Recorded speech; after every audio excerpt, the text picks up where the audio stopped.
Hello friends, ഇന്ന് നമുക്ക് എള്ള് മുട്ടായി ഉണ്ടാക്കാം. അതിന്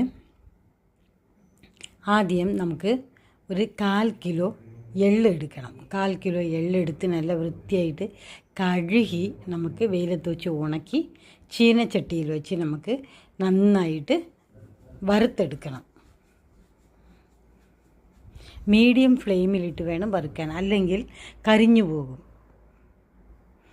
എള്ള് നന്നായിട്ട് വറുത്ത് നമുക്കതിനെ ഒരു പ്ലേറ്റിലോട്ട് മാറ്റാം. ഒരു മുറി തേങ്ങ ചിരകി എടുത്ത് വയ്ക്കണം. 4-5 ഏലക്ക കൂടെ നമുക്ക് തട്ടിയെടുത്ത് വയ്ക്കാം. 1/4 കിലോ ശർക്കര, 1/4 ടീസ്പൂൺ ചുക്കുപൊടി കൂടെ വേണം. നമുക്ക് ചീനിച്ചട്ടി അടുപ്പിൽ വെച്ച് ഒരു 1/2 ഗ്ലാസ് വെള്ളം വയ്ക്കാം. എന്നിട്ട് വെള്ളം തിളച്ചതിന് ശേഷം ശർക്കരപ്പൊടി 1/4 കിലോ ശർക്കര പൊടി അതിലേക്ക് ചേർക്കണം. ശർക്കര നന്നായിട്ട് ഉരുകി വരട്ടെ. ഈ കൺസിസ്റ്റൻസി ആകണം.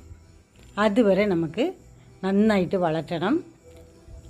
ഇതിൻ്റെ കൂടെ എള്ള് കൂടെ ചേർത്ത് നമ്മൾ നന്നായിട്ട് മിക്സ് ചെയ്യണം. അത് കഴിഞ്ഞ് തേങ്ങ കൂടെ ചേർത്ത് നന്നായിട്ട് മിക്സ് ചെയ്യണം.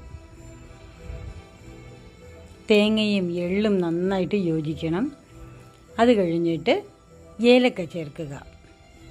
1/4 ടീസ്പൂൺ ചുക്കുപൊടി കൂടെ ചേർത്ത് നമുക്ക് നന്നായിട്ട് ഒരുമിച്ച് ഇതിനെ മിക്സ് ചെയ്തെടുക്കണം. ഇനി നമുക്കതിനെ ഒരു പ്ലേറ്റിലോട്ട് മാറ്റാം. ഇത് തണുത്തതിന് ശേഷം നമുക്ക് കഴിക്കാം.